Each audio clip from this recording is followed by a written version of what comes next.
आज अपने मोरोपंत जी के 75 वर्ष पूरे हुए, इसके लिए उनको शाल पांगर ली। 75 वर्ष का आपने किया, लेकिन मैं इसका अर्थ जानता हूं। 75 वर्ष की शाल जब उड़ी जाती है तब उसका अर्थ यह होता है कि अब आपकी आयु हो गई, अब जरा बाजू हमको करने दो।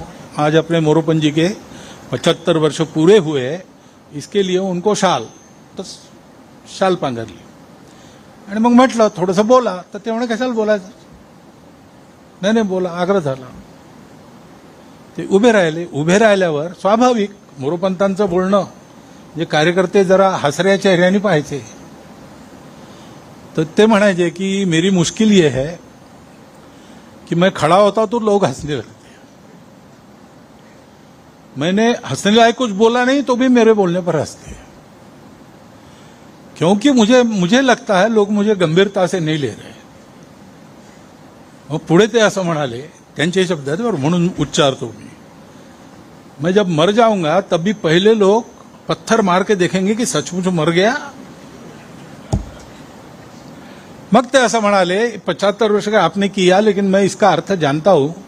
75 वर्ष की शाल जब उड़ी जाती है तब उसका अर्थ यह होता है कि अब आपकी आयु हो गई, अब जरा बाजू हमको करने दो। म्हणजे त्यांच्या गौरवाकरता गौरवाचा भाव मनात घेऊन हे सगळं होतं, त्याच्यात तो गौरव आपल्याला चिकटू नये ह्याची ते स्वतःच काळजी घ्यायचे आणि असा विनोदाचा सुरा चालवून तो चिकटणारा गौरव सगळा सोलून बाहेर टाकायचे। हे मनुष्याचं व्यक्तित्व जेव्हा विलीन होतं, आपल्याकडे एका गीतात उल्लेख आहे, त्या अहंकार कोशात कोंडून पडे पुरुषार्थ, तो कोश दुभंगुनी होत हे विशाल जीवना आता, जगतास देऊ मानवता संघ हीच जीवन गाथा। या ओळी पूर्णपणे जगणारे मोरोपंत, आणि त्याच्यामुळे तो कोश दुभंगून हा जो पुरुषार्थ विशाल प्रगट झाला, तो पुरुषार्थ आजही आपल्याला प्रेरणा देतो। मला वाटतं हे पुस्तक सगळ्यांनी घेतलं पाहिजे।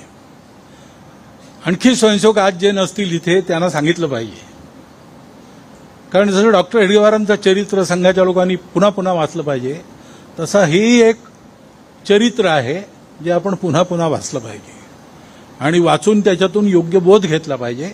मला वाटतं तो बोध हाच आहे की हिमालयासारखं कर्तृत्व हे संघाच्या चरणी शरण असं स्वयंसेवकाचं जीवन असलं पाहिजे।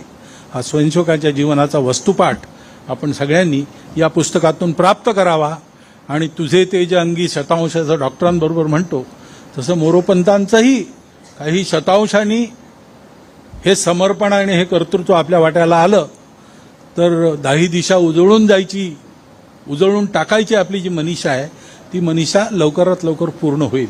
म्हणून हा लाभ सगळ्यांना घडावा अशी शुभेच्छा आपणा सर्वांना देतो आणि माझे 4 शब्द संपवतो।